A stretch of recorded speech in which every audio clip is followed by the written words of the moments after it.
Halo, saya Andi Muhammad Akram dengan NIM 236030, Prodi Bisnis Digital Universitas Dipa Makassar. Saya akan menjelaskan resume materi studi kelayakan bisnis. Pertama, studi kelayakan bisnis adalah penelitian yang dilakukan untuk menganalisis apakah suatu proyek atau usaha bisnis memiliki potensi atau tidak. Ini mencakup aspek ekonomi, finansial, teknis, hukum, operasional, dan pemasaran dari rencana bisnis yang diusulkan. Kedua manfaat: 1. Melancarkan pelaksanaan bisnis. 2. Mempermudah perencanaan bisnis. 3. Mempermudah pengendalian. 4. Memperkecil risiko kerugian. 5. Meningkatkan efisiensi operasional. Ketiga, pentingnya studi kelayakan bisnis. Studi kelayakan bisnis penting dilakukan karena membantu mengukur potensi keberhasilan usaha, menghindari kerugian finansial, serta mengidentifikasi kekuatan dan kelemahan bisnis sebelum dijalankan. Dengan studi ini, pelaku usaha bisa merancang strategi yang tepat, menentukan model bisnis yang sesuai, serta meningkatkan kepercayaan investor atau pemberi dana.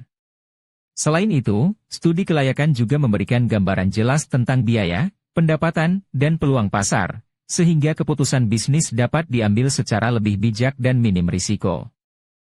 Keempat, ruang lingkup studi kelayakan bisnis. 1. Aspek pasar. 2. Aspek teknis. 3. Aspek finansial. 4. Aspek hukum. 5. Aspek manajemen. 6. Aspek ekonomi, sosial, dan lingkungan. Aspek pasar.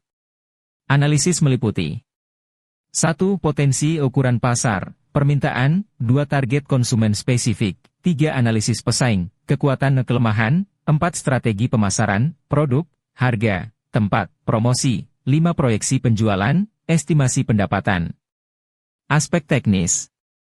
Analisis meliputi 1. Pemilihan lokasi strategis. 2. Teknologi proses produksi, operasi. 3. Kebutuhan mesin peralatan. 4. Ketersediaan sumber bahan baku. 5. Kapasitas produksi, tata letak, layout.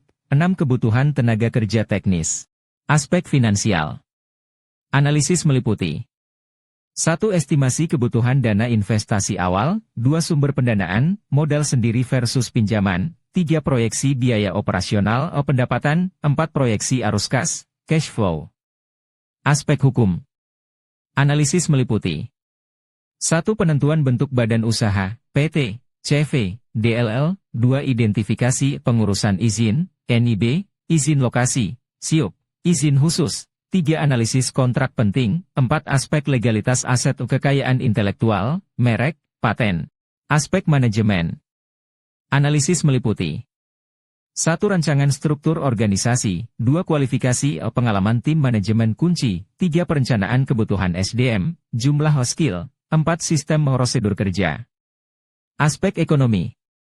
Analisis meliputi 1. Dampak ekonomi luas, lapangan kerja, pajak.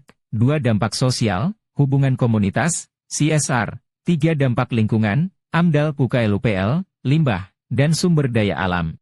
Kelima, 13 tahapan studi kelayakan bisnis. 1. Identifikasi ide bisnis. 2. Pengumpulan data awal. 3. Analisis pasar. 4. Analisis PES konkuren. 5. Analisis teknis. 6. Analisis keuangan. 7. Analisis legal dan regulasi. 8. Analisis organisasi dan SDM. 9. Evaluasi resiko. 10. Penyusunan laporan kelayakan bisnis. 11.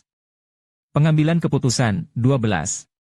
Implementasi rencana bisnis. 13. Monitoring dan evaluasi berkelanjutan. Keenam, etika studi kelayakan bisnis. 1. Etika peneliti terhadap responden. Sang peneliti bisa menjamin segala bentuk kerahasiaan si responden terkait, baik dari segi privasi pribadi maupun data yang telah diberikan. Selain itu, data yang diberikan pun tidak mengandung unsur yang dapat merugikan si responden itu sendiri. Kedua, etika peneliti pada klien. Ada banyak pertimbangan dalam hal menjaga etika peneliti pada klien sebab sang klien punya hak yang sangat besar untuk hasil penelitian. Oleh sebab itu, sang peneliti sudah sewajarnya memperhatikan etika yang harus dipatuhi agar mampu menjaga hak-hak klien tersebut. Selanjutnya, etika peneliti pada asisten. Dalam meneliti suatu kelayakan bisnis biasanya dibentuk dalam satu tim untuk melakukan studi kelayakan bisnis. Oleh sebab itu, terkadang ada asisten yang dipercaya untuk menangani beberapa kasus yang diperlukan dalam studi kelayakan yang diminta sang klien. Namun, ada beberapa hal yang tidak bisa dilakukan oleh sang asisten. Contohnya memberikan tugas wawancara dengan topik yang cukup berat untuk ditangani sang asisten, maka ini akan menjadi tidak etis. Sebab nanti sang asisten dinilai tak kompeten dan diragukan pada saat melaksanakan tugasnya tersebut. Selanjutnya, etika sang klien. Jika sebelumnya dibahas mengenai etika dari sudut sang peneliti semua, maka etika ini juga berlaku bagi sang klien. Apalagi apabila telah keluar hasil dari studi kelayakan usaha Anda. Misal memaksa untuk menggali data hasil penelitian sesuai dengan apa yang diinginkan sang klien. Hal demikian akan merugikan si peneliti sebab akan membuat nama baik sang peneliti menjadi buruk dan terlihat tidak kompeten, serta dipertanyakan profesionalitasnya.